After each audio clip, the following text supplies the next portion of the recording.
Hey, Levi, my bro! Long time no see. Himala, nakita kita dito sa bar ah. Ilang taon ka rin yatang absent sa ganito. Simpleng sulyap lamang ang ginawa ni Levi sa kakilalang dumating. Mabuti nga't pumayag sa aya ko. Kung hindi pa ako ikakasal, hindi pa siya sasama ulit sa ganitong bonding natin. I was busy this past years. I'm sorry bro. Anya sa kaibigang si Manuel. Ngayon ba? Busy pa rin, lalo na tag-expand ang business ni Papa. Masyado maraming inaasikaso. Nothing changed. Mas lumala pa nga. Grabe naman. Baka masyado nang lumawak ang negosyo mo, kakafocus mo dyan. Huwag mo namang kalimutan mag-enjoy. Ang tulad mong gwapo at mayaman, dapat mag-enjoy palagi. Hindi yung puro papeles ang kaharap. Nag-enjoy naman ako sa ibang bagay. Babae ba? Sagot naman ng bagong dating na si Camero. No, hindi na ako interesado sa mga babae bro. Life and business na lang ang inaatupag ko. Lumagok ulit ng whiskey ang lalaki at inilibot ang paningin. Matagal din siyang hindi nagawi sa lugar na ito. Walang nagbago sa maingay at magulong paligid. Pareho pa rin 6 years ago. Baka na-heartbroken ka talaga dun sa babae na kilala mo dito, kaya hindi ka na nag-bar. Hindi ka na rin ang bababae. Masyado ka bang nabaliw doon kahit mabilis mo lang siya nakasama? Nabalita lang yun nun pero hindi ko alam na totoo palang issue. Totoo yung issue na may sineryoso kang babae, Lev. That's bullshit bro. Babae lang yan. Hindi ka dapat madistract kasi palamuti lang naman yan sila. Ani Camero sabay akbay sa kanya. Yeah, tama ka. Maraming bagay pa akong dapat atupagin kaysa ang bagay na yun. Tugon niya at tamad na ibinalik ang tingin sa harapan. Ngunit sakto namang may nahagip na kung sino ang paningin niya kaya muling ibinalik ni Levi ang tingin sa gawing kanan at nanlaki ang mga mata niya na makita kung sino yon. Isang pamilyar na mukha. Ang babaeng hindi niya magawang kalimutan, 6 na taon man ang nagdaan. Tila ba lumiwanag ang paningin niya sa kabila ng madilim at nakakahilong dancing lights. Let's enjoy tonight, girls! Minsan lang to kaya magpakasaya tayo! Sumabay sa ingay ng music ang boses ng magkakaibigang sina Leia, Kara, Maxine at Kichi. Maraming tao, nakakahilo ang strobe lights at nakakalula din ang bilang ng alak na nasa table nila. Hinaplos ni Kichi ang buhok niya at nag-alangan na uminom pagkatapos mag-cheers ng mga kaibigan. Nakakailang baso na kasi sila at ramdam na niya ang pagkalasing. Hindi na matuwid ang kanyang paningin. Oh, ba't hindi ka pa umiinom, Kitch? Tapusin mo na yan. Minsan ka lang naman lumabas kaya sulitin mo na. Ani ng kaibigan niya si Leia. Ngumiwi ang babae. Hindi ako pwedeng malasing na sobra, Ali. Kailangan ko pang umuwi ng 11 p.m. Rason niya sa kaibigan. Ano ka ba naman? Huwag kang mag-alala. Pinayagan ka naman ni Lola na lumabas, di ba? At saka pangalawang beses mo palang sumama sa amin sa bar kaya huwag ka namang killjoy. It's not bad to enjoy being young and beautiful, right? Natutupan labi niya at hinaplos ang braso sa lamig na nararamdaman. Nakasuot lang kasi siya ng fitted black dress. Madalian lang niyang hinablot sa cabinet kanina.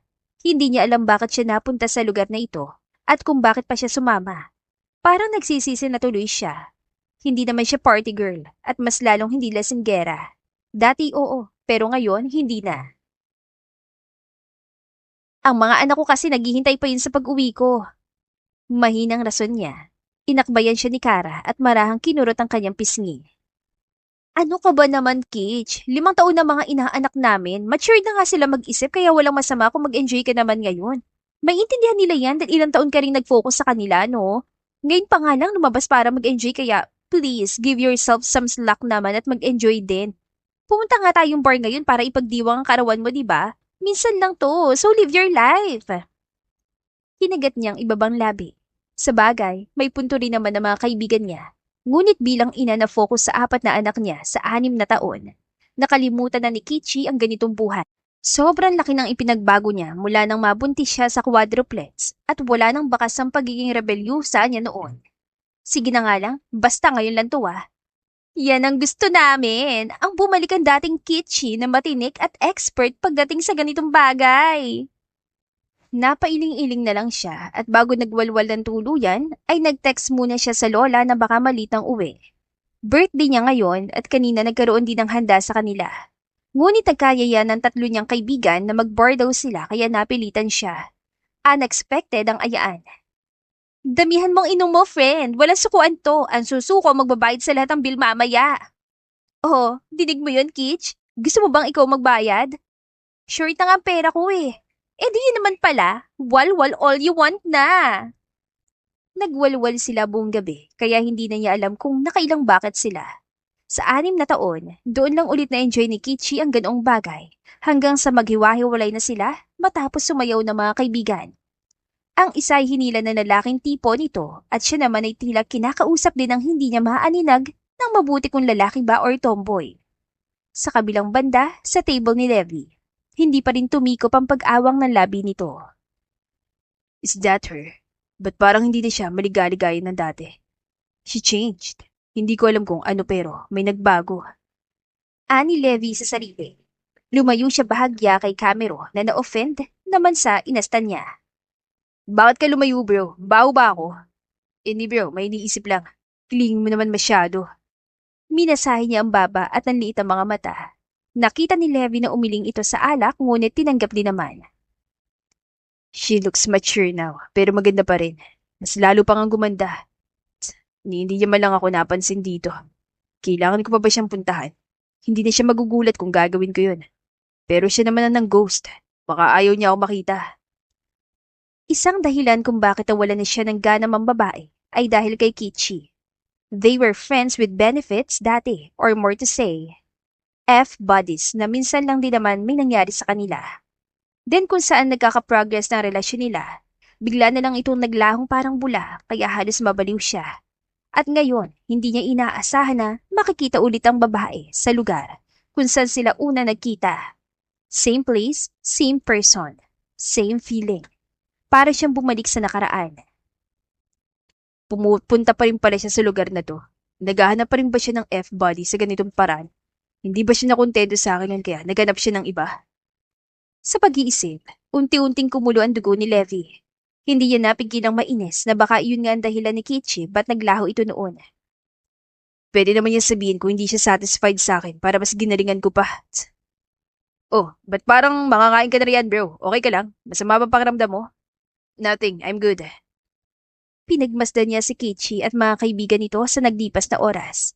Hindi niya pinalalagpas sa mga lalaking gustong sumayaw sa kanila. Hanggang sa napilitan na siyang tumayo dahil munti ka nang dalhin ng ibang lalaki kung saan. Back off, dude. Maghanap ka rin ng ibang pwede mong iwi. Anya at mahigpit ang kamay na inago ang pulsuhan ng babae. Sino ka ba? Huwag kang mangialam dito. Asawa ko siya. Nag-away lang kami kaya hindi niya ako kasama. Umawang ang labi ng lalaki at mabilis din naman sumuko. Kahit si Levi ay hindi alam ba't iyon ang lumabas sa labi niya. Sino ka? Sobrang wasted na si Kichi, para na itong lantang gulay. Pagkatapos mo akong i-ghost nun, hindi mo na ako kilala ngayon. Sino ka ba? Bitawan mo nga ako. Lasing ka na, kailangan mo na umuwi. Nasaan ang mga kaibigan mo? Hindi ko alam. Sumama sila sa ibang lalaki. Bigay mo na lang sa akin ang address mo, ihatid kita. Pero bago pa man niya matapos ng sasabihin, nasuka ng babae, kaya dali-dali niya itong binuhat at nilabas ng bar. Mabilis nagmaneho pa uwi ng bahay si Levi. Parang bata, magbabar pero hindi naman kaya ang sarili. Nasuka pa. Inis siyang bumuga ng hangin at nilapag ito sa kama. Minabuti niyang punasan ng suka at palitan ng damit ni Kichi. Ngunit sa kalagitnaan nun, nagulat ang lalaki nang bigla siyang hinalikan ng babae. Tila ba sangbultahing kilite ang naramdaman niya sa katawan. Sinubukan ni Levi kumawala dahil alam niyang lasing lang ito. Ngunit mas inipit siya ng babae. Kailangan kita. Lasing ka lang. Iwas niya ng tingin. Kahit isang beses lang. I miss you, Levi. Miss na kita. Nagpintig ang kanyang pandinig. Naaalala siya nito. Hindi siya makapaniwala. Sobrang galak ang naramdaman niya sa dibdib. Tinawag ulit ng babae ang pangalan niya. Maring umigting ang panga ng lalaki at binigay ang hinihingi nito. Siya manisabik na dito. Nang sumunod na umaga, nagising si Kichi mula sa panaginip na ginigising ng mga anak. Sina Ronan, Red, Riley at Rowan. Puro mga lalaki.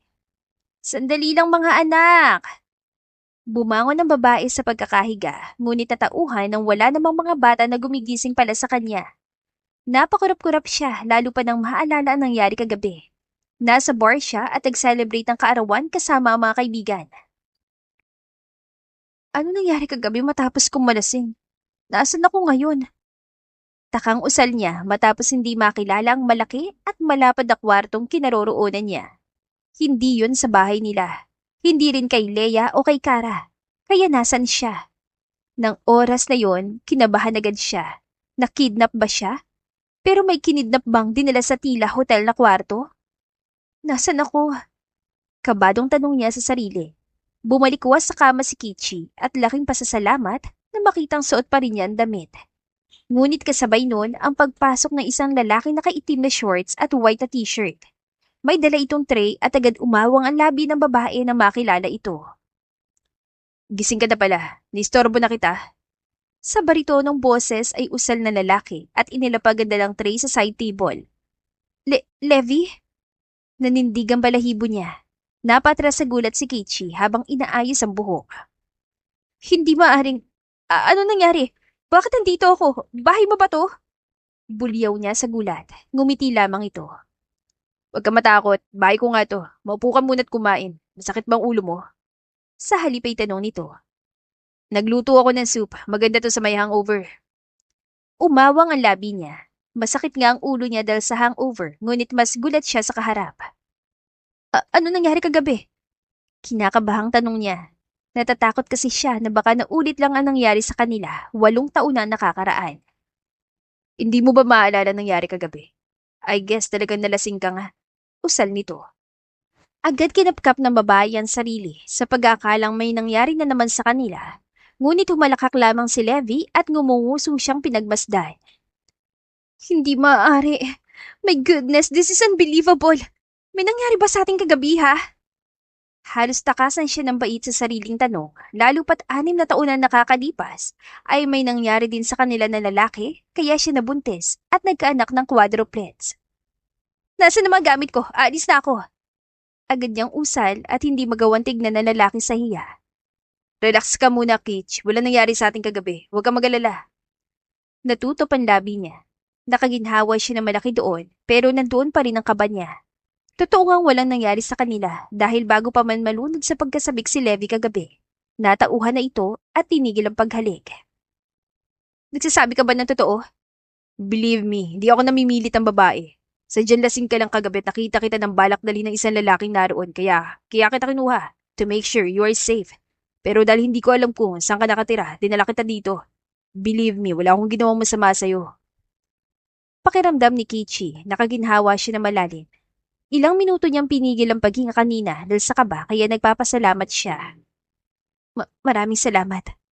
Usal niya, ngunit nagpatuloy sa pagtalikod. Hindi pa rin tama sa kanya na nasa bahay siya ng lalaking ama ng mga anak niya. Maraming salamat sa pagtulong sa akin pero kailangan ko nang umalis. Aalis ka agad. Kumain ka muna ng umagahan. Besides, matagal tayong hindi nagkita. Gusto pa kita makausap. Kumusta ka na? I don't have time to talk to you. Kailangan ko na talagang umalis. Hindi magawang maging kalmado ni Kichi. Si Levi kasi ang nakakuha ng virginity niya noon. Then naging friends with benefits sila. Umalis siya noon nang mabalita ang ikakasal na ito sa iba. Kaya ngayon, malaki ang kaba niya. Dahil hindi nito alam na nabuntis siya at wala siyang balak na sabihin dahil magkaibang kanilang estado sa buhay. Paniguradong hindi matatanggap ng mga magulang ng lalaki ang mga anak nila. Lalong-lalo na ang asawa ng lalaki. Nasaan ang bag ko? Nasa iyo ba? Why don't you have breakfast first before going home? He insisted. Busy ka ba ngayong araw? May gagawin ka? Let's eat outside if ayaw mo ng soup. Hindi talaga. Kailangan ko nang umalis, Levi. Salamat na lang sa pagluto mo ng umagahan. I really appreciate it. Thank you but I'm busy. Inabot ng lalaki ang kanyang bag kaya tinanggap agad niya ito at lumabas ng kwarto. Pero hinabol siya nito hanggang sa pintuan. Kichi! Natigil siya sa pagtawag nito. May boyfriend ka ba ngayon? Nanlaki ang mga mata niya sa gulat. Hindi niya yun inaasahan. Kung alam lang sana nito na single siya at may anak sila, baka mahimatay ito sa gulat. Oo, meron. Kaya huwag mo na akong guluhin. Pagsisinungaling niya. Ginawa niya yon upang huwag nang guluhin. Pagkasakay niya ng taxi ay tinawagan agad ni Kichi ang lola niya na nag-aalaga sa mga bata. Hello, La? Usal niya dito. Oh, buti nakatawag ka. Kanina pa kitang tinatawagan pero hindi ka sumasagot. Kilamaksin ka ba ngayon? Mariing pinagdikit ang babae ang ngipin. Nagigilty siya sa matanda kahit nagpaalam naman na siya. Late na rin kasi at alas 9 na, kaya baka nag-aalala ito. Opo, pasensya na hindi agad ako nakasagot, medyo nakarami kasi ako ng inom kagabi. Huwag ka nang humingi ng paumanhin dahil alam ko namang unang beses mo lumabas kagabi pagkatapos sa maraming taon. Naiintindihan kita, apo. Deserve mo na mag-enjoy. Usal ng lola niya. Wala nang magulang si Kichi at lola niya nagpalaki sa kanya. Maraming salamat, lola. Ang mga bata gising na ba? Oo, gising na sila. Kakausapin mo ba? Hindi na. Pauwi na rin naman po ako. Malapit na nga. Bibilhan ko na lang sila ng pagkain. O sige. Narinig nga nila ang boses mo at nagpapabili ng hamburger si Ronan. O sige po, walang problema. Ibinaba ni Kichi ang tawag at minasahe ang sentido. Ang bilis sa mga nangyari kaya pakiramdam niya pagod na pagod siya. Hindi pa rin siya makapaniwalang nakaharap na niya si Levi na ilang taong hindi nakita. Ngayon, pumasok na sa isipan niya mga anak nila. Paano kaya kung sabihin niya dito ang totoo? Pero natatakot din siya. Alam niya kung gaano kamatapobre ang mga magulang ng lalaki at ayaw niyang masira ang pamilya nito. Wala na siyang balita kung ikinasalba ito noon pero malabo namang hindi mangyari dahil mayaman din ang babae. Sasabihin ko ba sa kanya ang totoo? Problemadong sad niya. Mahirap lamang siya at walang pagmamahal sa pagitan nila noon kaya siguradong imposible nitong matanggap. Naging magkalapit man sila nito, sigurado siyang siya lang ang nahulog dito at hindi ang lalaki. Sa dami ba naman ng mga babae nito noon? Kaya nga minabuti niyang palakihin mag-isa ang quadruplets na ngayon ay 6 na taon na. Tinulungan siya ng lola kaya nairaos niya at nakahanap din siya ng bagong trabaho. Sa mga taong yun, ibinuon na niya sa limot si Levi at hindi naghangad na magkaroon ng ama ang mga anak niya. Kaya gulat na gulat siyang muling nagtagpo ang kanilang landas sa parehong bar at parehong sitwasyon na parabang pinaglalaruan siya. Habang malalim ang iniisip, tinawagan din niya mga kaibigan dahil hindi rin alam ng mga ito kung saan siya napunta kagabi. Mabuti ang kalagayan ko, huwag kayong mag-alala sa akin, pauwi na nga ako eh. Pero saan ka ba napunta kagabi ha? Akala namin kasabay ka naming umuwi ni na Leia pero kanina lang namin napansin na wala ka pala. Saan ka natulog? Napatikim si Kichi at pinatay ang tawag. Medyo choppy ang signal ko, hindi ko kayo marinig. Sige na, babay na muna. Kichi, sandali lang! Itinago niya ang cellphone at pinatay para hindi na matawagang muli. Alam niyang hindi titigil ng mga ito hanggat hindi alam ang totoo. Mama! Ronan, Reed, Riley, Rowan, mga anak, na-miss ko kayo. Kumusta ka, Mama? Nag-enjoy ka ba sa gala mo? Ang magiliw na si Riley ang agad na sumalubong sa kanya. Niyakap siya ng anak. Nag-enjoy naman si Mama. Kayo, kumusta kagabi? Yumuko siya para buhatin ito. Sumunod din ang tahimik na si Rowan at ang dalawa pa. Okay naman po. Magkakasama po kaming natulog nila Lola kagabi sa kwarto po. Kinuwentuhan din po niya kami. Wow naman, nag-enjoy din pala kayo dito kagabi. Masaya ako. Opo, kami rin para sa'yo, Mama. Namiss ka agad namin. Namiss rin kayo ni Mama mga anak. Mabuti na lang din at lumipas ang mga araw na hindi na nag-cross muli ang landas nila ni Levi.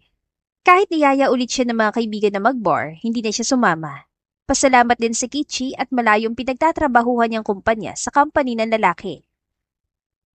Nasaan na kaya yun? Kanina ko pa hinahanap Naubos ko ng tignan ng mga gamit ko. Ano bang hinahanap mo? Nagtatakang lumapit sa kanya si Maxine isang hapon.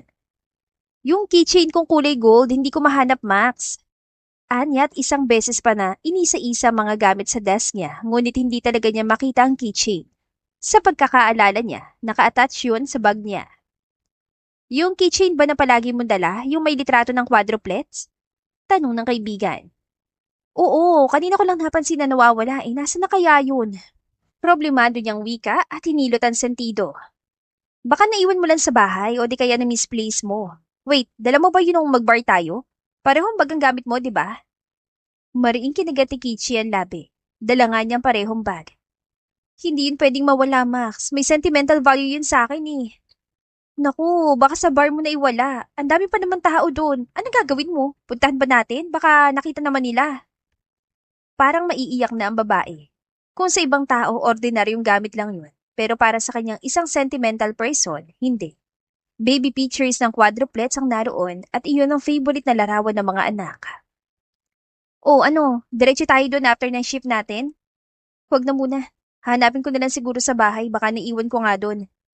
Rason na lang niya kahit malakas ang kutob na nasa bar nga niya na iwala ang keychain. Ayaw pa niya makitang muli si Levi.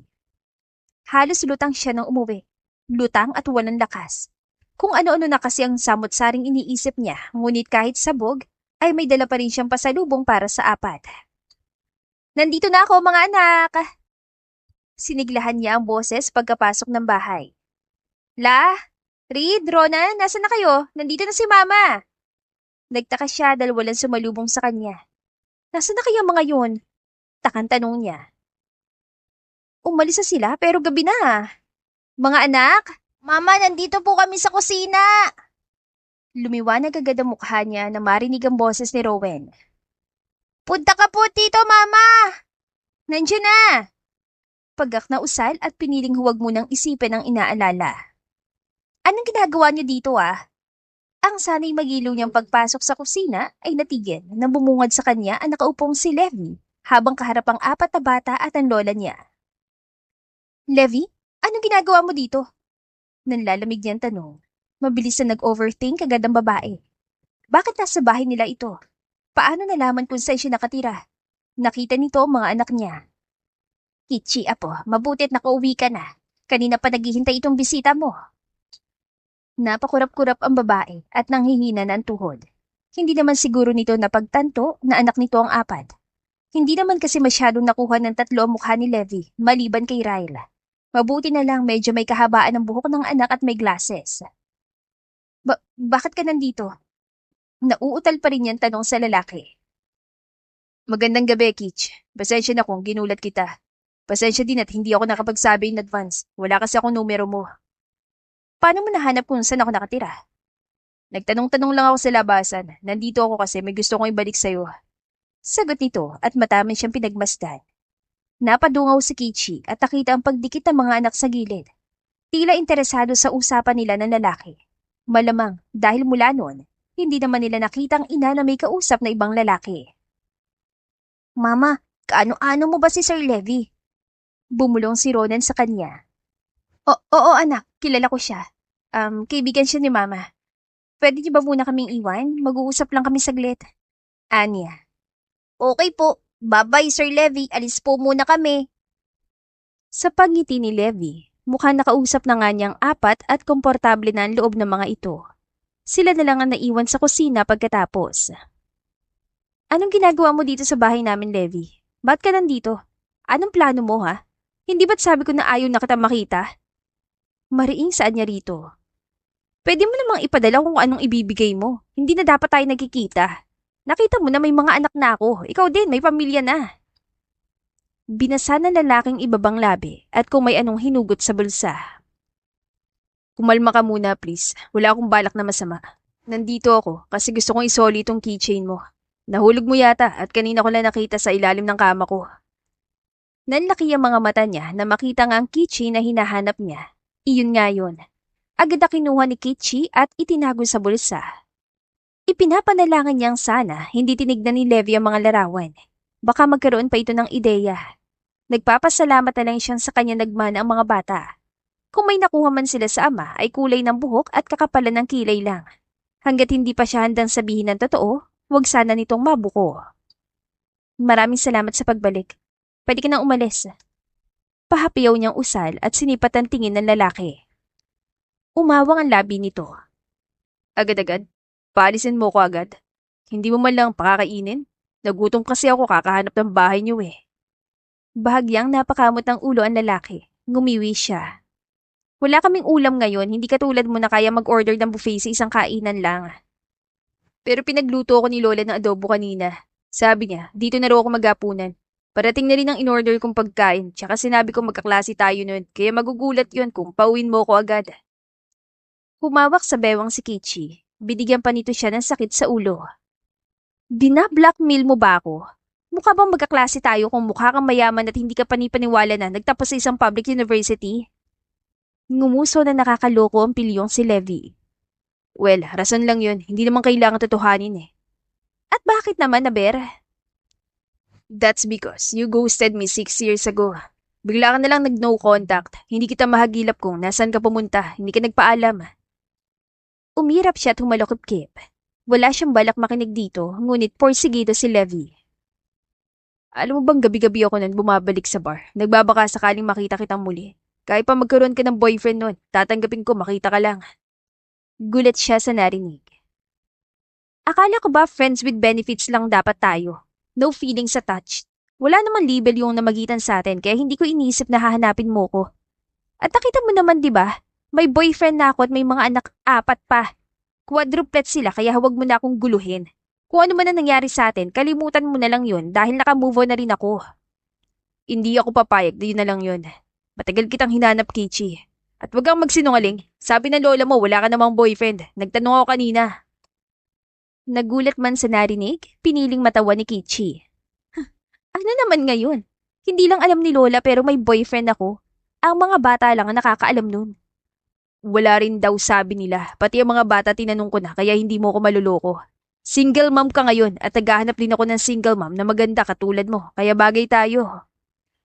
Lalong nanginig ang tuhod niya. Talaga namang binuko pa siya ng mga anak. Tinulungan pa ng mga ito ang ama ng hindi nalalaman. Huwag mo akong lokohin, may asawa ka na. Magaling ka lang sa salita pero hindi mo ko madadala. Wala akong asawa, Kitch. Hindi ako naniniwala. Sa yaman mong yan? Ilang pamilyang gustong makipagkasundo ng anak nila sa'yo? At saka babaero ka rin nun. Hindi ako ganun tao. Kahit maraming babae nagkakandara pa sa akin, kahit ilang beses pa nila akong i-blackmail, pakasalan ko lang. Hindi ako papayag dahil ikaw lang babaeng gusto kong seryosohin. Sa'yo lang ako interesado noon pa man hanggang ngayon. Napaigtad si Kichi sa pag-alpas ng kabog ng kanyang dibdib. All this time, lumayo siya ng walang dahilan dahil hindi naman pala ito kinasala. Hindi pa rin ako naniniwala. Kung ano man na naririnig mo na, nagpapabalitang may mga babae akong dinedate, hindi yun totoo. I will not come here and explain to you when I'm not serious about you, Kitch. Seryoso ko. Tama nitong saad. Nagugutom na ako. Tugon niya upang iwasan ang pag-uusap dito. Come on, wag mong ibay ng usapan. Nagugutom na nga ako, kanina pa ako walang kain eh. At saka, hayaan mo munang pagnilayan ko sinabi mo. May trust issues pa rin ako, kaya kailangan mong i-earn ang tiwala ko. Naiintindihan ko.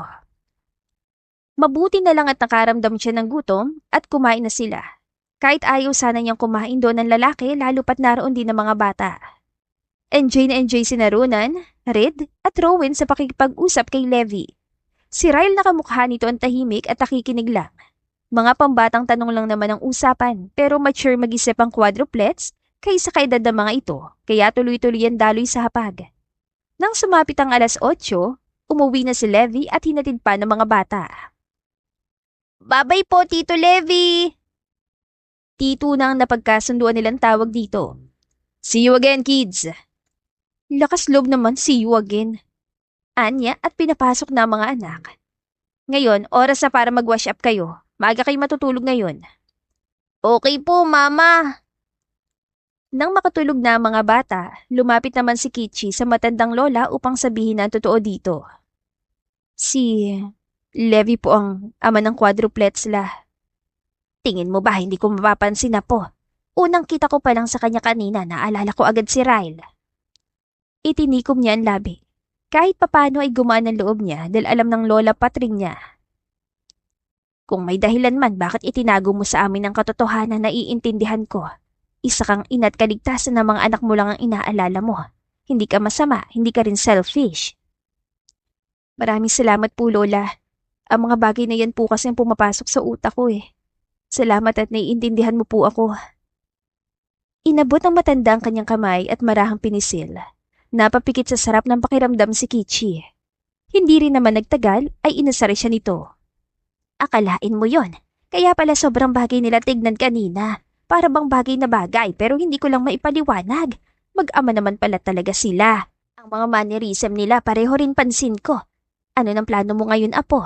Balak mo ba agad sabihin sa kanila? Kay Levi sasabihin mo ba? Siguro la. Nag-usap din po kami kanina. Sabi niya, seryoso siya sa akin. Papatunayan niyang deserving siyang pumasok sa buhay namin. Kailangan ko lang po ng panahon para i-ready ang quadruplets. Hindi ka na mahihirapan yan. Malapit ang loob nila kay Levi. Understanding din sila sa murang edad kaya tiyak maiintindihan nila ikaw. Opo, salamat dahil pinapalakas mo ang loob ko, la. Deserve mo rin kasi na lalaking mamahalin ka ng totoo, Apo. Deserve din ng mga bata ng pagmamahal ng isang ama. Lumabas ng kwarto si Kichi na may malinaw na pag-iisip ng gabing yun. Kahit papano ay natulungan siya magdesisyon na matanda. Chinek pa muna niya ang mga anak sa kwarto nila at siniguradong mahimbing na ang tulog bago siya bumalik sa sariling kwarto. Lumipas ang mga araw, pumasok ulit siya sa trabaho. Pag-uwi ay gumala naman sila ng quadruplet sa malapit na playground at ginulat ang pagdating ni Levi. May dala itong mga paper bags. Tito Levi! Namiss ka po namin! I miss you too, kids. Anito. Napaayos ng huwisyong babae at pasimpleng tinigdan ang mukha sa cellphone. Napadalaw ka. Anya nang umupo ang lalaki sa tabi. Bumalik na ulit sa swing ang apat. Namiss ko kausap ang mga anak mo. Palagi akong dinadalaw ng tawa nila tuwing nagtatrabaho. I see. At saka, namiss din kita. Here, may regalo ko sa'yo.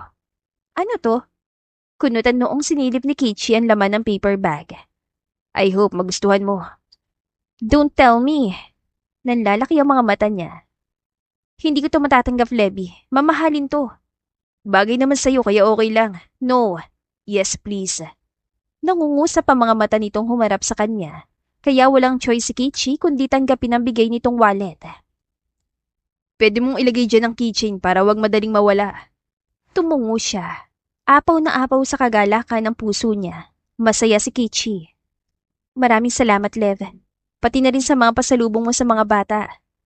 You're always welcome. I love you. Tila nagpintig ang pandinig niya na marinig ang huling salita. Bakit may pa I love you? Tas kilay niya. Marahang natawan lalaki at binasang ibabang labi. Dapat I love you to ang tugon mo. Sus! Anya lang pero sa loob-loob ay kinikilig na rin naman. Matapos maglaro ng mga bata ay kumain naman sila sa restaurant. Gastos lahat ni Levi. Napakabait talaga nito pagdating sa pera. Okay na ba yan, kids? May gusto pa kayong kainin? Marami na yan, Levi. Nakakahiya't baka hindi naman nila maubos. Nahihiyang Anya. Okay lang, maliit na bagay. Importante, busog sila. Tumugon naman ang apat. Okay na po kami dito, Tito Levi. Maraming salamat po. Okay, let's eat na. Sabihin niyo lang kung may gusto pa kayo Akman ang susubo si Levi na magsalita si Ryle. Hindi po ba tayo magpe-pray? Napaubos si Levi at nakaramdam ng hiya. Oo nga no. Sorry, hindi ko na naisip. Sige, mag-pray na muna tayo. Pagkatapos mag-pray ay kumain na sila. Habang kumakain ay alalay din naman ni Kichi ang mga anak at nakatitig si Levi. Pinagmasdan nito kung paano asikasuhin ng babae ang mga anak. Napaka-wife and mother material nito kahit lalong nahulog ang puso nito. Pag-uwi ay humalik sa pisngi ang quadruplets. Hindi na mawala ang ngiti ni Levi kahit na makauwi na. Ngiti-ngiti ka anak Masaya lang po ma. Mukhang good news yan Opo, soon malalaman mo rin po at pati ikaw masisiyan din. Ani Levi sa ina. Lumipas muli ang mga araw. Gaya ng pangako nito ay pinatunayan ng lalaki ang intensyon kay Kichi at sa mga anak nito. Pinatunayan na deserving ng tiwala ng babae. Lahat ng mga cringe romantic moments ay nagawa nga nito. Yun tila ba parang sa mga telenovelas lang makikita. Consistent ang lalaki sa pagbisita at pagbigay ng mga regalo sa anak niya. Ang dami ng regalo ni Tito Levi sa amin, ma. Ganito bang pakiramdam na may papa? Parang gusto na po namin siya maging papa. Kapag manligaw siya sa'yo, sagutin mo na agad, ma, ha? Pagaknaan ni Ronan. Agad umawang ang labi ni Kichi sa sinabi ng anak. Tumigil ka nga, Ronan. May papa naman tayo. Tsaka para lang sa regalo, gusto mo na agad siya maging papa. Di pa nga natin siya kilala Baka ibang pakay niya kay mama. Sabat naman ni Ryle. Ka namang mabait si Tito Levi at mahal na mahal si mama. Paniguradong mayaman pa siya. Pupunta ba yan dito kung hindi siya seryoso kay mama? Sabat din ni Red. Ay, ewan ko sa inyo. Boto agad kayo sa kanya. Pero parang mabait naman kasi si Tito Levi. Ani naman ni Rowan na nahahati sa opinyon ng mga kapatid. Nakikinig lang si Kichi sa mga anak. Ngunit hangang-hanga siya sa mature na mga ito magsalita. Kayo talaga kung makapagsalita, akala mo kung sinong malalaki na 5 years old pa lang kayo, pero nasasabi nyo na yan. Itong si Ronan kasi gusto na magkapapa. Kaya naman natin kahit wala Mahal din naman tayo ni mama. At saka nandyan din si Lola Patring. Huwag na kayong mag-away na apat. Marahan yan Saad. Napaisip din ng babae ng maaring gawin. Naisip niya kung panahon na ba upang sabihin ng totoo. Maayos ba ang lahat? Wala bang problema? Sa nagdaang mga buwan ay hindi naputol ang komunikasyon nila ni Levi. Maganda rin iyon upang lalong mapalapit ang loob ng lalaki sa quadruplets. At plano rin niyang sagutin ito para mabuo na ang pamilya nila. Buo na ang loob niya. Nagkakalakas loob na siya. Levi finally earned her trust. Ngunit isang araw, hindi niya inaasahan na may magpapakitang babae sa bahay nila. Mama, may naghahanap po sa inyo sa labas. Babaeng mukhang masungit. Kakalapag lang ni Kichi ng merienda sa mesa nang tumawag naman si Reed sa sala kaya iniwan muna niyan 3 pang anak na tinuturuan sana ng assignment. Sino, Reed? Tanong niya at agad ding binuksan ang pintuan. Agad na kumunatan noon ni Kichi nang bumungad ang babaeng kilala noon pa. Stepmother ni Levi. Ito ang tumayong ina ng lalaki dahil maaga namatay ang tunay na ina nito. Umawang ang labi niya at hindi nakagalaw. Hindi niya ito kilala personally kaya paano nito nalaman ang bahay nila? Ikaw ba si Kichi Montenegro? Opo, ako nga po ma'am. Nautal siya. Umangat agad ang sulok ng labi nito na parabang nang iinsulto. Ikaw na pala si Kichi. Interesting choice para kay Levi. Sipat nito at tinignan siya mula ulo hanggang paa. Anong sadya nila? Anya at bahagyang nakaramdam ng hiya, lalo pat nakalumang damit lamang siya. So, humalukip-kip ang babae at iginalang mata na puno ng panghusga. Ikaw palang babaeng kinababaliwan ng anak ko ngayon. Umawang ang labi ni Kichi sa salitang natanggap. Nagulat siya sa biglang sipat ng ginang. Anong ginagawa mo sa kanya ha? At hindi na siya sumusunod sa utos ng papa niya. Palagi na lang siyang absent sa meeting. Hindi na rin sumusunod sa utos sa kanya. Hindi siya nakasalita at kumunatan noo sa sinabi nito. Levi is a grown man. Bakit pa dinidiktahan ng mga ito? Alam mo bang napapabayaan na ni Levi ang kumpanya dahil sa'yo? Inuubos mong oras ang anak ko. Ano bang meron sa'yo ha? You're not even rich, beautiful, and dalagang ina pa. Hindi ka ba nahihiya sa sarili mo na nakipaglapit ka sa anak ko? Pagkaroon ka naman ng delikadesa. Umawang ang labi niya. Nabingi siya sa malakas sa pagkabog ng dibdib. Nakaramdam siya ng hiya. Hindi po ganun. Tanging na usal niya. I also knew na dati kanyang kalandian. Ano bang gusto mo? Bakit ka nakipaglapit sa anak ko? Walang masabi si Kichi. Pakiramdam niya, tinakasan siya ng salita. Intimidating at tila mangangain ang aura ng ina ni Levi. At kung makaasta, para bang totoong ina ito. Ganon siguro nito kamahalan lalaki. You have 4 kids, right? Inaakala mo bang giginhawa ang buhay mo matapos mong landin si Levi at iasa sa kanyang pangangailangan ng mga anak mo? Gusto mo bang mawalan ng trabaho para lang wala kang maitusto sa kanila? Umigkis ang bagang niya. Tumalim ang tingin ni Kichi sa ginang, lalo pa tungkol ito sa mga anak niya. Ma'am, wag naman po ang trabaho ko. Doon lang kami nabubuhay. At saka kahit kailan, hindi ko inaasa kay Levi ang pangangailangan ng mga anak ko. Nagpapakahirap ako para matustusan ang kailangan nila, kaya wala kang karapatang sabihin na asa lang ako. Hindi ganun ang habol ko sa anak nyo. Mariing saad niya. Then, stay away from my son. Hindi mo ba alam na ikakasal na siya?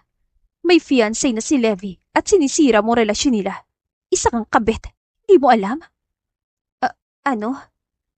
Tuluyang hindi makapagsalita si Kichi at nawala ng lakas sa mga tuhod niya.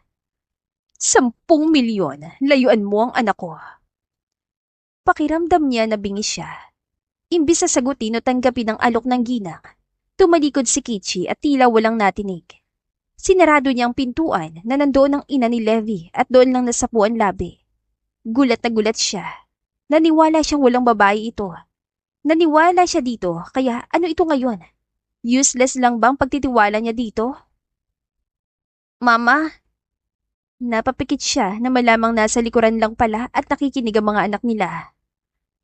May fiancé na si Sir Levi, pero akala ko ba mahal ka niya? Tila winasak ang dibdib ni Kichi sa narinig. Hindi man niya kita ngunit puno ng lungkot ang boses ng mga ito. Pasensya na. Hindi rin alam ni Mama. Nanghihinang usal niya at niyakap ang quadruplets. Ano nang gagawin natin, Mama? Sasabihin pa ba natin ng totoo? Kumunot ang noon niya. Anong totoong tinutukoy mo, Ryla? Nagkatingin na ng quadruplets. Na si Sir Levi pong totoong papa namin. Ano? Umawang ang labi niya. Hindi niya inaasahang marinig yon. Alam niyo, una pa lang po, Mama. Alam na po namin na si Sir Levi ang papa namin. Sa paraan pa lang po ng tingin mo sa kanya, tsaka kamukhang-kamukha niya po si Riley. Diyos ko, inabot niya ang mga bata. Patawarin niyo ako kung inilihin ko pa sa inyo. Naghahanap lang ng panahon si Mama pero wala akong balak na itago sa inyong katotohanan. Naiintindihan ka po namin, Mama. Alam po naming mahal na mahal mo kami kaya hindi po masama ang loob namin. Oh, Diyos ko, napakaswerte ko sa inyo. Hinaplos niya ang mukha ng apat. Naghalo na ang luha at pawis sa mukha ni Kichi. Nang kumalma na sila ay napag-usapan nila tungkol sa nangyari bago lang. Gusto niyo bang sabihin ko na kay Papa niyo ang totoo? Kung masasaktan ka rin lang po, mas mabuti nang wag na, Mama. Malungkot siyang umiti. Mukhang ikakasal na sa ibang papa ninyo. Mukhang magiging problema lang tayo sa kanila. Ayoko kayong masaktan. Halos maiyak niyang wika. Natulala ang mga bata sa kanya. Lalong sumikip ang dibdib niya. Alam niyang gusto ng tatlo na makilala na sila ng ama. Itanggi man ng mga ito. Alam niyang deep within them, umaasa na ang mga ito kaya lalong nawawasak ang puso niya. Mata pobre ang mga magulang ni Levi. Madalas napapabalita noon na masungit ang mga ito sa empleyado nila. Si Levi lang yata ang mabait pero intimidating din kung hindi mo kilala. Ganun talaga yata kapag mayaman. Mababa ang tingin sa mahihirap. Napakasinungaling niya. Sabi niya wala siyang babae, yung pala ikakasal na siya. Pinaasa lang niya kami. Walang hiya siya. Nasasaktan siya para sa mga anak dahil lalo na ngayong alam na pala ng mga ito. Nasasaktan din siya para sa sarili dahil naniwala siya. Naging tanga na naman siya. Sa galit ni Kichi, pinutol niya lahat ng koneksyon sa lalaki nang hindi ito kinakausap. Wala na siyang pake sa usapan nila. Oh, lutang ka yata ngayon. May problema ba? Asik ni Leia sa kanya. Umaga pa lang sa trabaho nila. Lutang na lutang si Kichi at nagkamali pa kaya na pagalitan ng manager. Wala, kulang lang sa tulog. Rason niya. Sa anong rason naman at bakit ka napuyat? Kaya kausap ka bang chupapi Baka pwede mo naman akong ambunan ng ibang lahi. Loko ka talaga. Anya sa kaibigan at mabilis ding natapos ang araw na yon nang hindi niya napapansin. Lumipas ang mga araw at dumating ang linggo. Nagulat na lang siya pagbaba ng building na nandoon si Levi nakatayo sa harap ng sasakyan nito sa labas ng building. After no contact with him, nagpakita na rin ito sa wakas. Mabilis na umiwas si Kichi ngunit hinabol siya nito. Why did you block me? Hindi na kita matawagan, Kitch. Hinaglit siya at pinaharap nito. Pagkaharap pa lang niya ay bumitaw agad siya ng sampal sa lalaki. Nanubig sa galit ang mga mata niya. Sinungaling ka. Niloko mo lang ako. Sabi mo wala kang babae. Bulyaw niya sa bumubukal na sistema. Nasira agad ang ekspresyon ni Levi dahil sa sampal at sinabi niya. Anong ibig mong sabihin? Babae. Muli niya sinampal ito sa panggigigil. Walang hiya ka? Tatanggi ka pa ha? Pumuntang stepmother mo sa bahay noong nakaraan sinabi sa akin na ikakasal ka na. May fiancé ka na pala. Ba't mo pa ako niloloko? Umawang ang labi nito at sinubukan siyang hawakan ngunit agad nagpumigla si Kichi. Hindi ko alam na pinuntahan ka pala ni Mama. Tila ba naguguluhang saan nito? Bumuhos sa mga luha niya sa mukha. Wala siyang pake kung ano man ang maging mukha niya dahil sa sobrang sama ng loob sa lalaki. Sabi mo wala kang babae. Ano yun? Bakit ikakasal ka na? Anong plano mo ha? Pagsasabayan mo kami? Gagawin mo akong kabit ngayong hulog na rin ako sa'yo. Bumagsak ang balikat ni Levi na makitang umiiyak siya. Para din tong sinaktan. Huwag kang maniwala kay Mama. Let me explain it to you. Hindi ako payag sa proposal na pinagsasabi niya kung meron man. Hindi ako aware doon, Kitch. I'm out of the country nitong mga araw kaya hindi rin ako nakabisita. I'm sorry kung ano man ang sinabi ni Mama sa'yo. Marahang sad nito. Anong eksplanasyon pa ba ha? Ikakasal ka na hindi ba? Layuan mo na ako, kami ng mga anak ko. Makakasakit ka lang sa damdamin nila. Bumuntong hininga si Levi. Ayoko, sinabi ko na sa'yo, ikaw lang ang mahal ko. Sa'yo lang ako magpapakasal.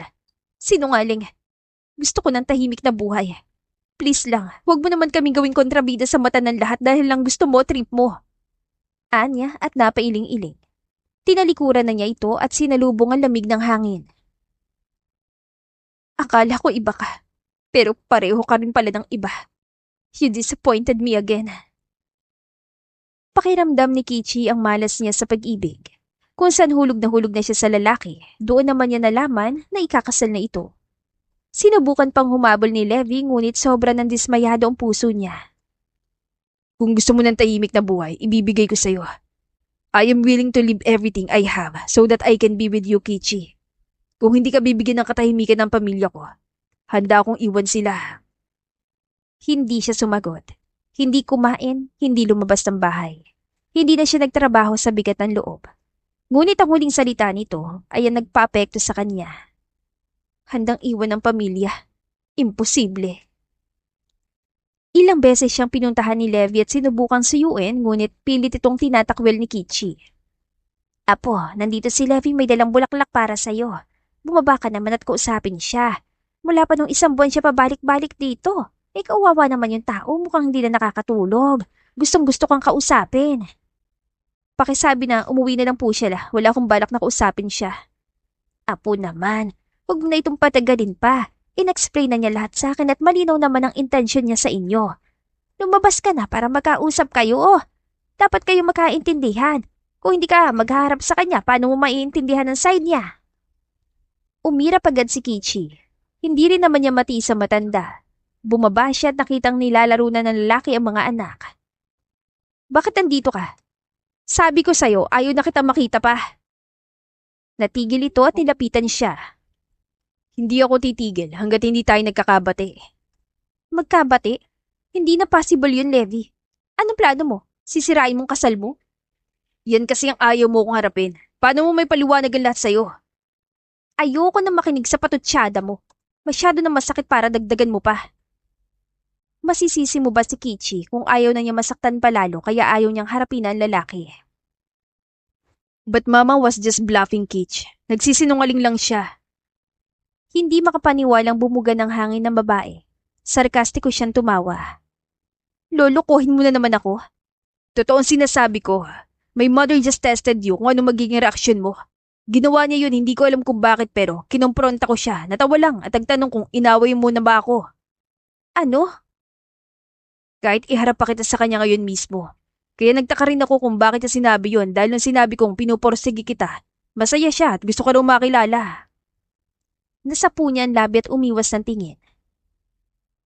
I already told you. Totoo man yun o hindi, mula pa noon. Huwag kang maniwala sa mga salitang hindi nanggaling sa akin dahil sinusubok lang nilang pagmamahala natin, Kitch. Ikaw lang gusto ko. Ilang ulit ko pa bang sasabihin? Mapaitang umiti si Kichi. Alam niyang gusto niya si Levi pero hindi niya maatim na magkasiraan ng mga ito dahil sa kanya. Pero siguro panahon na rin para maging ganid siya. Puro na lang siya para sa iba at kahit kailan. Hindi inuna ang sarili.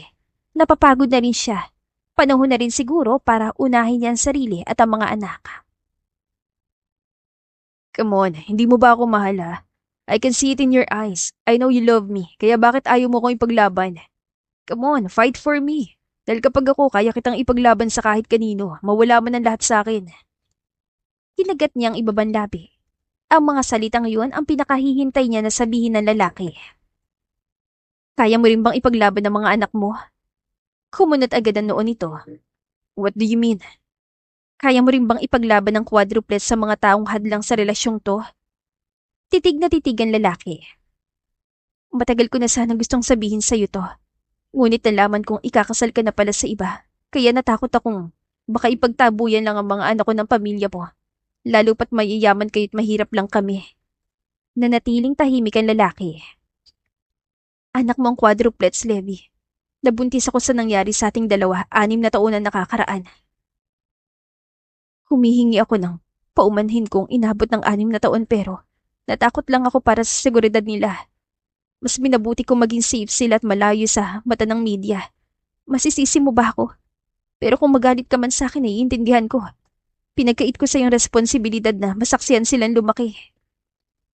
Natigil siya sa pagsasalita at nabitin sa ere ang sasabihin nang bigla na lang siyang abutin at yakapin na mahigpit nito. Hindi ako galit. Hindi kita sinisisi, Kitch. Maraming salamat dahil nagkalakas ka ng loob na sabihin sa akin ng totoo. Maraming salamat dahil naging matapang ka. Nandigas siya sa kinatatayuan. Out of those hurtful words, hindi niya inasahang iyon ang sasabihin ng lalaki sa kanya. Hindi ka galit sa akin? I'm not mad at you. I'm mad at myself dahil sa taong nasayang. I should have been there when you delivered them. Sa unang ultrasound, sa unang umbili ng damit nila, sa unang salita, sa unang lakad at unang pasok sa eskwelahan. Wala akong karapatang sisihin ka sa desisyon mo dahil una pa lang, naging irresponsable ako. Na hindi ko nalaman na nabuntis kita. Napapikit ang babae at nakaginhawa na maluwag. Pagmulat niya, nilingon niya ang 4 na nakaabang. Narinig nila ang buong pag-uusap at may mga luhang nagbabadya sa kanilang mga mata. Halika kayo rito. Kilan na kayo ng papa niyo. Anya at halos maiyak na naman. Pinipigilan lang niya ang sarili.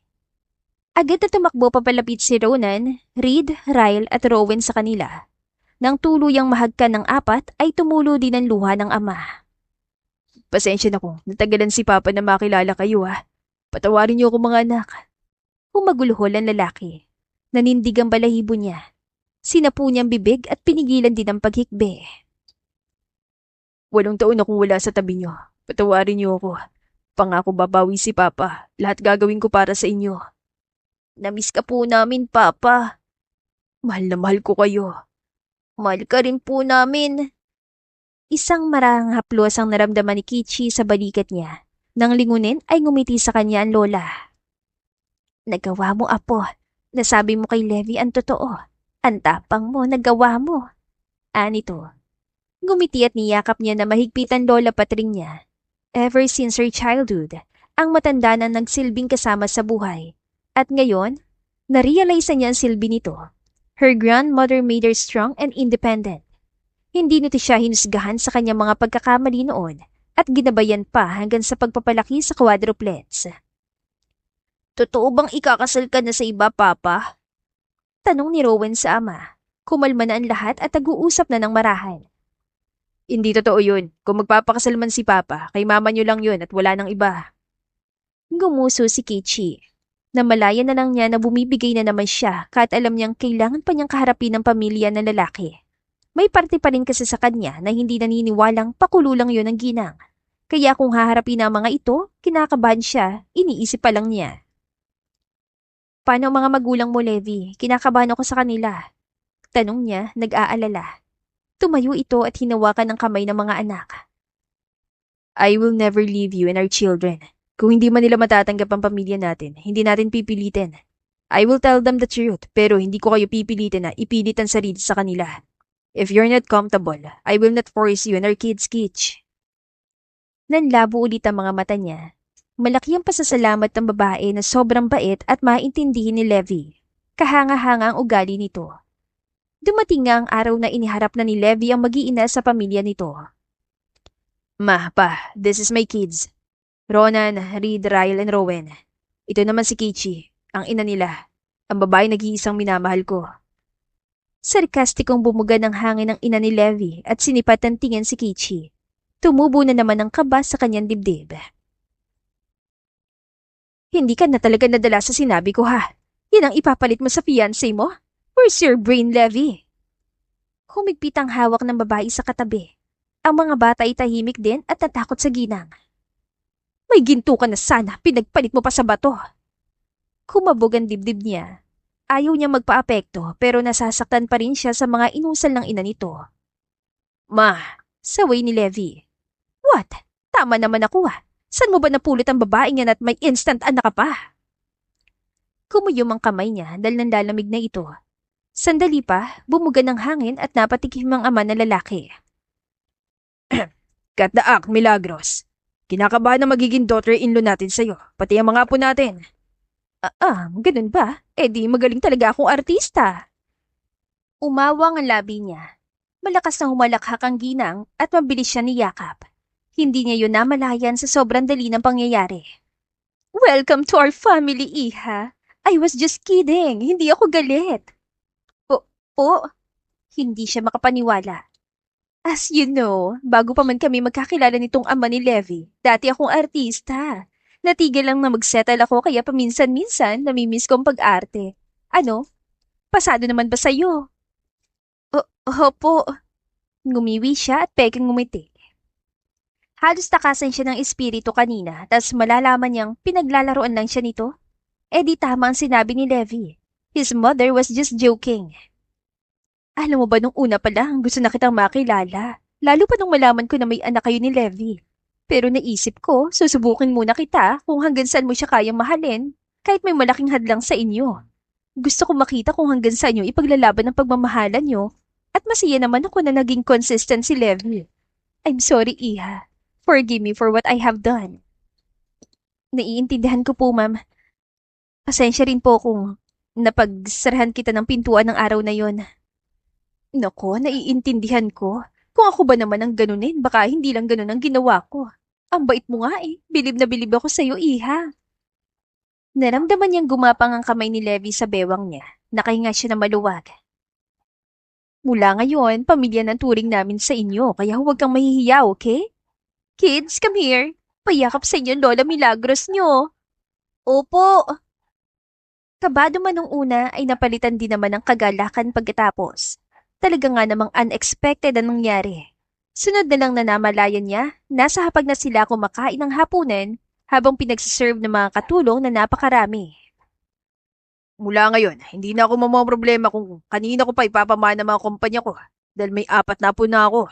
Mawala na ako ng sakit sa ulo. Thank you, son. Ani ng ama ni Levi. You're welcome pa.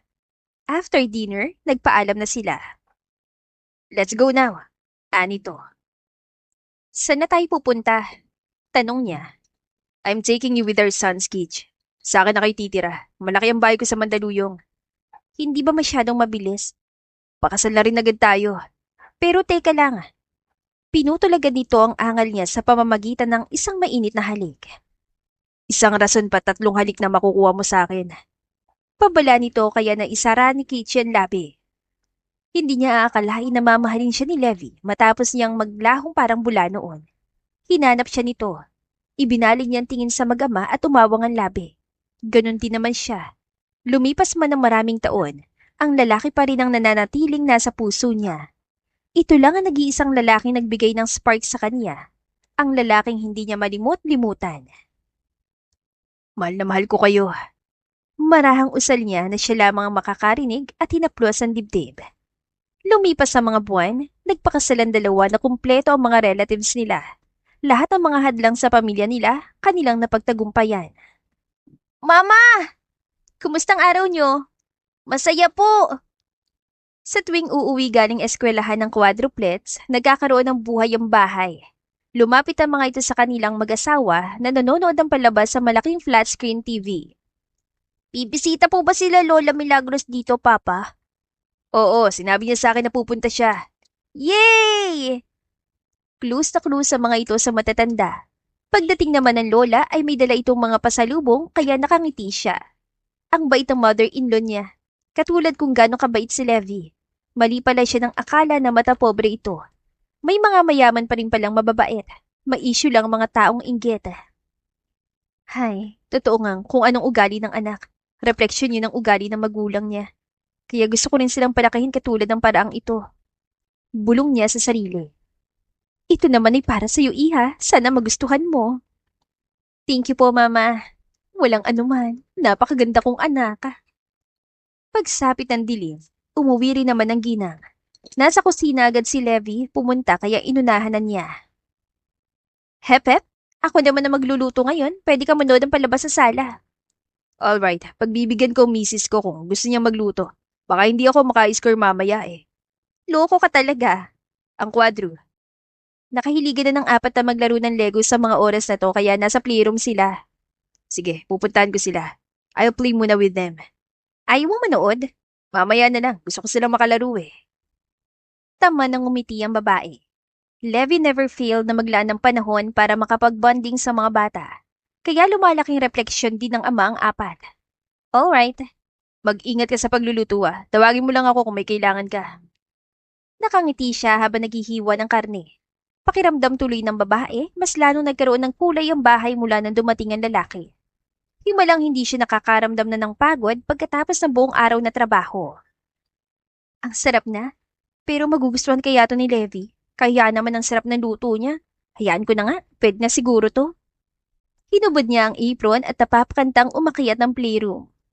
Boys! Agad lumingon sa kanya nagkakatuwa ang sina Ronan, Reed, Ryle at Rowan kasamang ama. Oops, sorry parang na-interrupt ko yata ang laro nyo. Luto ng ulam, kakain na tayo. Break time muna tayo boys. Pansamantalang panalo ang team ni Reed. Ay, kung saan man nanalo na sana ako. Reklamo ni Ronan sa kung ano man ang game nila. Balik na lang tayo pagkatapos. Ipapanalo kita anak. Sige papa, basta walang dayan. Kanina dinaya niyo ako eh. Nagpalipat-lipat sa lima ang tingin niya. Wala siyang maintindihan sa bagay na yun. Sali ka sa amin after mama. Hindi ko nga gets ang pinag-uusapan niyo eh. Sabay galaw niya ng balikat. Ang huling makarating sa mesa ay siya maghuhugas ng pinggan. Dalian mo papa! Nauna nang bumaba ang quadruplets at nahuli silang mag-asawa. Nang lumapit bahagya sa kanya si Levi, kumunot ang noon niya. Nakita mo yung saya sa mga mata nila. Para na akong lilipad sa alapaap kapag masaya mga anak natin, Kitch. Mababait at masiyahin ang mga anak natin. You raised them well, that's why they're polite and kind. Katulad ng nakasanayan, maingay ang hapag ng kumain sila at mas lalo lang lumalayon dahil nandoon na si Levi. Wala itong palta sa pagbigay ng atensyon sa mga sinasabi ng mga anak. Bilang nag-iisang babae sa bahay, ngiti lamang ang nagagawa ni Kichi. Napunta na kasi sa Marvel's movie ang topiko at wala siyang alam kasi hindi naman siya mahilig sa mga action movies. Romance ang gusto niya. Pero okay lang dahil masaya pa rin siya at nag-uumapaw sa kagalakan. Inabot niya ang kamay ni Levi sa ilalim ng lamesa. Nagkatitigan sila at sa pagitan nun, tila nag-usap ang kanilang mga isipan. Sa mga taong lumipas, ikaw ang pahinga ko. Thank you for being there, my beautiful wife. Ikaw rin ang pahinga namin asawa ko. Ang pag-ibig ang pinakamataas na uri ng regalo na maibibigay ng Panginoon sa sangkatauhan. Katahimikan, pagkakaunawaan, pagkakaisa at kasiyahan. Sadyang napakamakahulugan ng pag-ibig sa isa't isa. Sa buhay, may mga bagay tayong pinagsisisihan. Mga oportunidad na hindi nakuha. Mahal sa buhay na hindi na makita. Buhay na hindi nakamit at mga pangarap na hindi nangyari. Ngunit lahat naman ng ito ay may kaakibat at dahilan. Gusto lang ng Diyos na lakasan natin ang tiwala sa Kanya upang makita kung bakit niya ito ginawa. Mahina ang isang tao kung mabilis itong sumuko. Kaya palaging tandaan na ang buhay ay parang gulong. Kung nasa ilalim ka, baka sa susunod, nasa ibabaw ka na rin. Huwag lang mawalan ng pag-asa dahil habang buhay, may pag-asa. At dito na po nagtatapos ang ating kwentong pag-ibig. Maraming salamat po sa pakikinig. To God be the highest glory. Hanggang sa muli. Paalam!